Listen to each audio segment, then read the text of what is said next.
I'm going to be going through APUSH period 5. This is one that has a lot of material. It covers a lot of percentage in the AP test, and it's just really, really crappy. There's just a lot of components that go into it. There's a lot of details that you have to remember, and that's another very important thing. So, without further ado, I have a little review packet that I made. So, these are basically all of the highlights. And if I miss something, it will be at the end because I literally made another page for people or things that were not included in my little timeline. So, without further ado, please enjoy for your leisure. So, the first thing that period 5 kind of talks about is Manifest Destiny, which was America's God-given right to expand across the rest of the continent. The rest of the continent, North America, USA stuff. So, going west. This was promoted by James K. Polk, which, who was the Manifest Destiny president. He only ran for one term because he promised he would, and he kept his promise. Wow. That's very rare in these days. He wanted to move west to gain Oregon territory from Britain. I think there's something in my notes about that as well. 54-40 or fight. That was his slogan. And when they gained the Oregon territory from Britain, it was separated at the 49th parallel. Actually, I don't know what the significance of that is really, but I think it's somewhere, it's the equator, something about borders and slavery. Slavery. So 1848 was the discovery of gold. There was California miners like John Sutter, the impact, statehood, flourishing, population booms, and immigration, Chinese workers wanting to work there, and yeah, lots of people. I guess we're just hopping right into annexation of Texas. At the very end of John Tyler's term, 1844, 3 days before he left the office, he decided to annex Texas, because why not? Let's do something scandalous. This is, by the way, if you don't know what annexation means, it means that one country asserts control over another territory. And the annexation of Texas was where Congress worried that it would upset the boundary over free versus slave state. So since Texas was primarily slave, that's basically why they didn't want to be a part of Mexico, was because one, they didn't want to convert to Roman Catholicism, and two, they if they were to, go over to Mexico and join with them, they would have to be anti-slavery, slavery-free, and they wanted to keep the slaves, I guess. So, it's the price you pay, I guess. So, with the annexation of Texas, thanks John Tyler, Texas became the 28th state of the U.S. in 1845. The reason why it took this long for Texas to be, implemented into the USA was, they really wanted to be a part of the USA, but all the previous presidents, including Polk and Zachary Taylor, I think, and whoever else, they all saw that that would just cause a big problem with Mexico, and they did not want that. And then it did cause a big problem. Mexican-American War, which also caused sectional tensions. I think this was the first war where the population of the United States was really divided in, where they wanted, like, their stances on the war, like whether to fight or not, which was interesting. But we won somehow. Zachary Taylor was a little warrior, and good old fat Winfield Scott. The U.S. borders were extended from the west to the Pacific Ocean, and south to Rio Grande River. It makes more sense on a map. And it was finalized with the Treaty of Guadalupe Hidalgo. Fancy. And poor old Santa Anna, he was the president of Mexico, and we kidnapped him in order to gain this land, and we forced him to come to an agreement. Not sure that's a good idea, y'all. Next was after this, lots of tensions about whether to make this new land free or slave, which brought the Free Soil Party, which wanted to prevent slavery from expanding onto the new territories, but Southerners were willing to protect it, and, they wanted it to be full of slaves, I guess. Page 2. That was only page 1.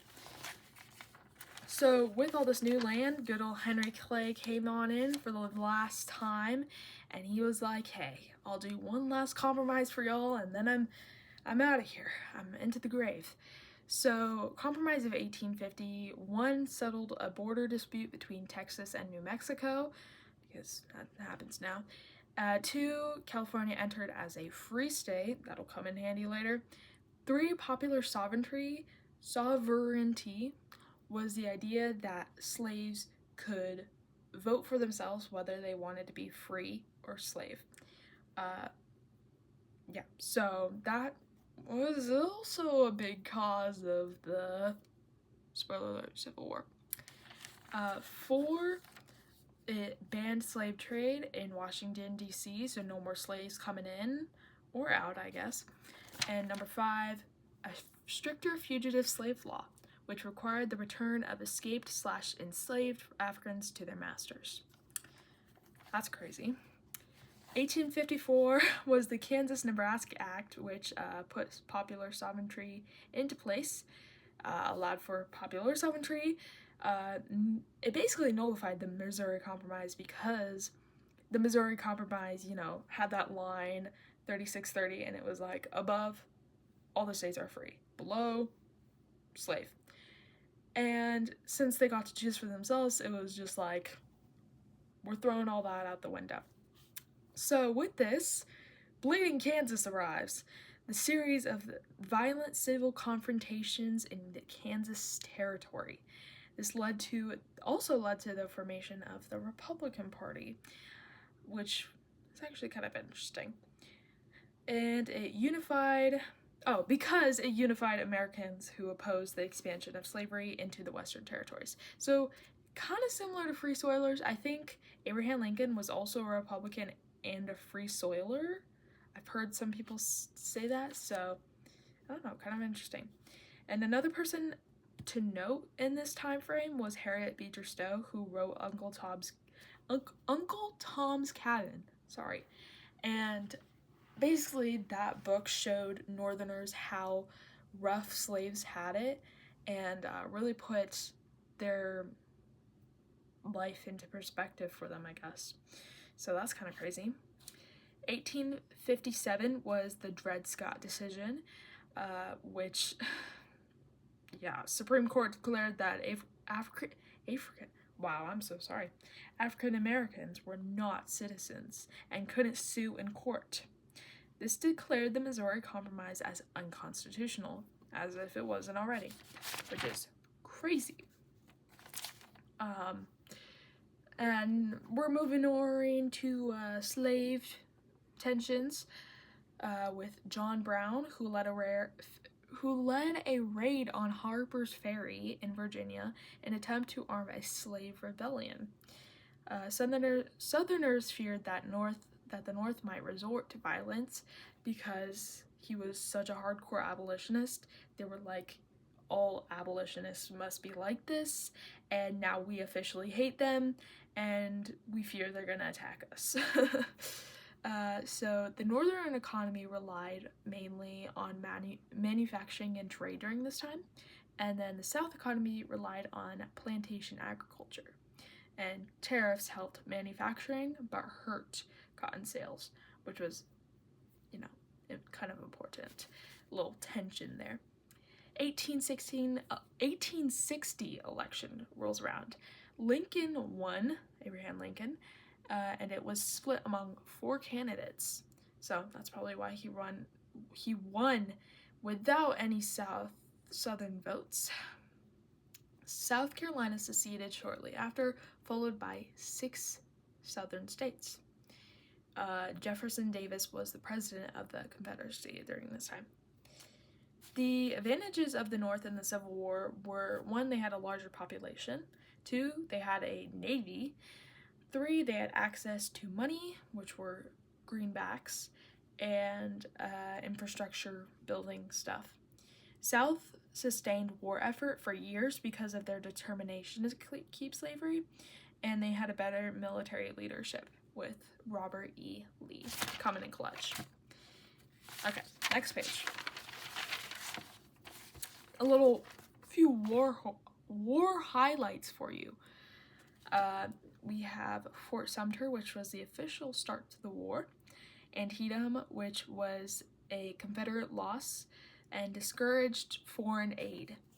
So foreign countries that were helping them because they actually provided cotton, but then the countries were like, we can actually find cotton elsewhere, and they just kind of like, we're not going to help you, Confederacy, anymore. Yeah, it's actually kind of sad. Battle of Gettysburg is considered the turning point of the war, and it officially ended Southern attempts to invade the North. So at this point, they were just kind of like on defensive, and they weren't attacking. The Atlanta campaign, General Sherman used total war to destroy Southern morale with the path of destruction. This is also called the March to the Sea, where he like scorched Southern lands. The Appomattox is when the Confederacy forced to surrender. Sorry, that was weird. And the Battle of Vicksburg, where the Union got Mississippi River, splitting the Confederacy in half. Lincoln wanted to restore the Union during the war. That's literally what I have here, okay? It's kind of random. In 1863, the Conscription Act passed to draft additional troops. The suspension of habeas corpus, which was a legal principle that protected an individual's right to be free from unlawful imprisonment. Anyone rebelling or interfering with the war effort could be arrested or denied legal rights. Very similar to Alien and Sedition Acts, if you remember that from John Adams. The border states during this time were slaveholding states that remained in the Union, such as Delaware, Maryland, Kentucky, and Missouri. After Union victory at Antietam, Lincoln issued the Emancipation Proclamation, which freed the enslaved people from states in the Confederate States, and it officially made the war about slavery. It also allowed African Americans to join the Union. In 1863, the Gettysburg Address helped to redefine the purpose of the war by promoting principles of equality and freedom. It also inspired soldiers and civilians to continue to support war efforts. 1863 was also the assassination of President Lincoln. Wow, that's sad. Lincoln's plan was of reconstruction after the war, rebuilding everything from the ground up. he wanted to give amnesty to all the Southerners who must swear on an oath of loyalty. It was called the 10% plan, so only 10% of the people were, had to swore loyalty. And they must agree that slavery is illegal. Meanwhile, Andrew Johnson, Lincoln's vice president who replaced him after his assassination, his plan of Reconstruction was that states had to repeal secession, states had to ratify the 13th Amendment, which, banned slavery, and high-ranking Confederates couldn't vote, which is so random. But, he was just like, oh yeah, and you guys can't. So random. Anyway, the radical Republicans also came, rose up during this time, which they held more of an aggressive stance, but they wanted to ensure civil rights and political equality for all African Americans, which is nice. I like that. So yeah, they felt like the South deserved a more harsh treatment, after the whole war and stuff, and it makes sense. Another thing that was established during this time by the radical Republicans was the Freedmen's Bureau, which helped transition lives for newly freed slaves by providing supplies like food, clothing, and medical care to them, and it also built schools, which is cool. So it basically just helped slaves get back up on their feet after the war, which is like the coolest thing ever. The Reconstruction amendments that happened or were ratified during this time was the 13th Amendment, which abolished slavery, the 14th Amendment, which defined citizenship, and the 15th Amendment, which granted Black men voting rights. The first Black the first Black person elected to Congress was Hiram Revels. Kind of interesting. White Southerners resisted Reconstruction with Jim Crow laws that legalized segregation. So they kind of ignored all the laws and stuff being put in place. Wow, cool. Very nice. This brought up racial violence, like the KKK, Ku Klux Klan, and the white supremacy ideals. Yeah. Reconstruction ended with the Compromise of 1877, which was the split election, where Rutherford B. Hayes won in exchange for removing federal troops from the South. It was kind of like a little deal they made where, if you end Reconstruction, we will let you be president. And it was, I don't know, it was interesting. And it's thoughtful, I guess. Here's where all the random stuff comes into place. I literally have so many pages of just random people and things that didn't fit anywhere else, so I hope this makes sense. Thaddeus Stevens was a radical Republican congressman who advocated for harsh Reconstruction policies. Stephen Douglas was an Illinois senator who proposed the Kansas-Nebraska Act, which furthered sectional tensions. Charles Sumner was a Republican senator of Massachusetts who was beaten by Kane during Bleeding Kansas. He kind of started the whole thing. John C. Calhoun was Andrew Jackson's vice president who led the nullification crisis. Not sure why he's even here, but whatever. John C. Fremont was a soldier, politician, and explorer who encouraged the Manifest Destiny. He was also the first Republican candidate on a ballot before Lincoln won.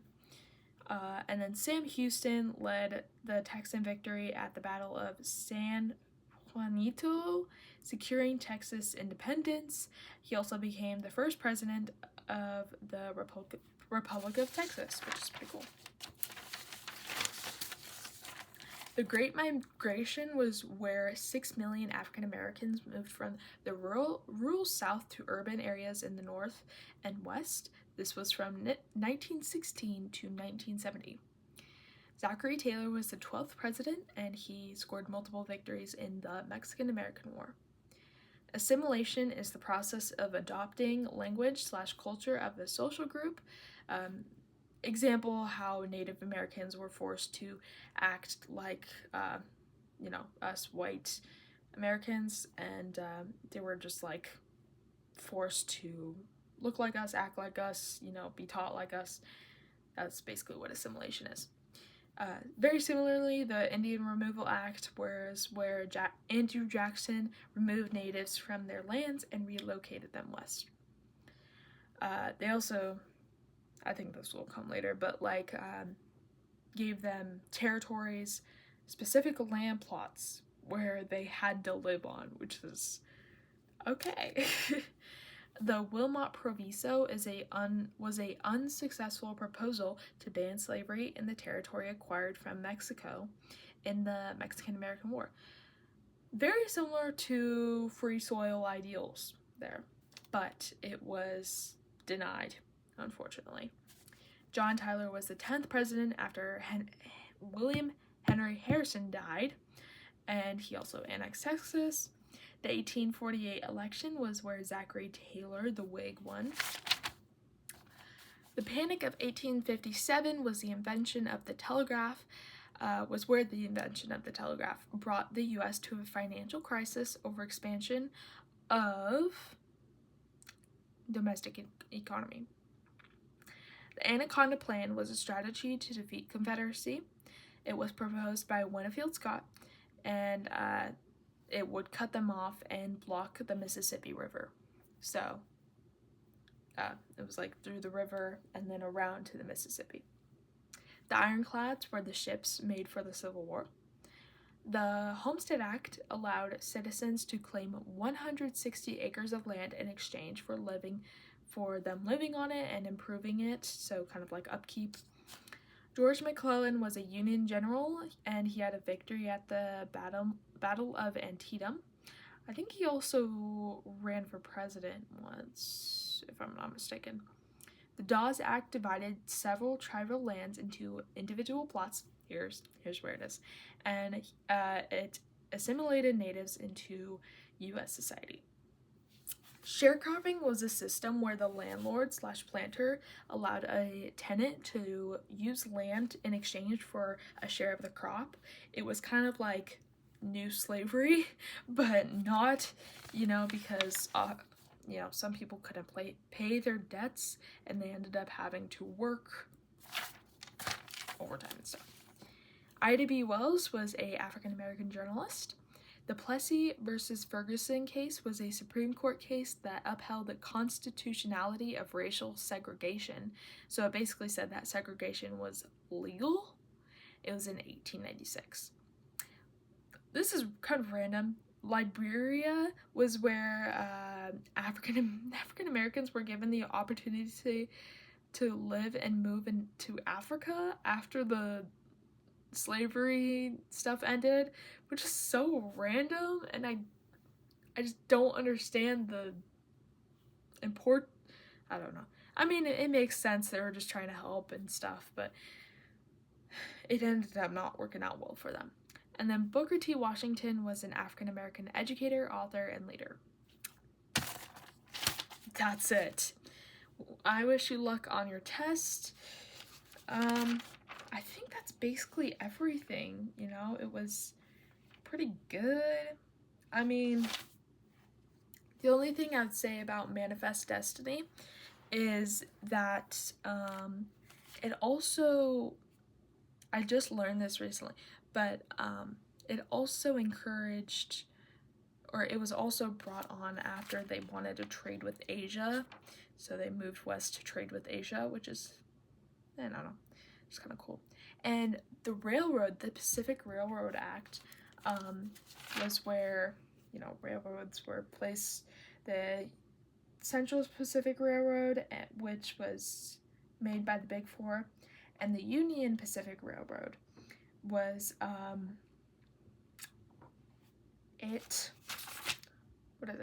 it made time zones, brought creation of time zones and stuff, which is really cool. and then also a mail order catalog, the first one. And also during that time, rancher and cowboys, after the end of, this is the end of the Civil War, where there were like 5 million cattle living on an open range for like a long time, actually 20 years about. It brought on new, inventions like barbed wire, refrigeration, and then railroad expansion, which is pretty cool. So cowboys and whatever shenanigans, cowboys and ranchers. I think that's pretty much it. Again, yeah. It's a lot to pack in one little thing, and it's not really easy at all either, so it's tricky. But I wish you luck. Yeah. It's a tricky thing, but as soon as you've got it all in your head, you're like good to go, because you'll be like, that's right. So, yeah. Good luck.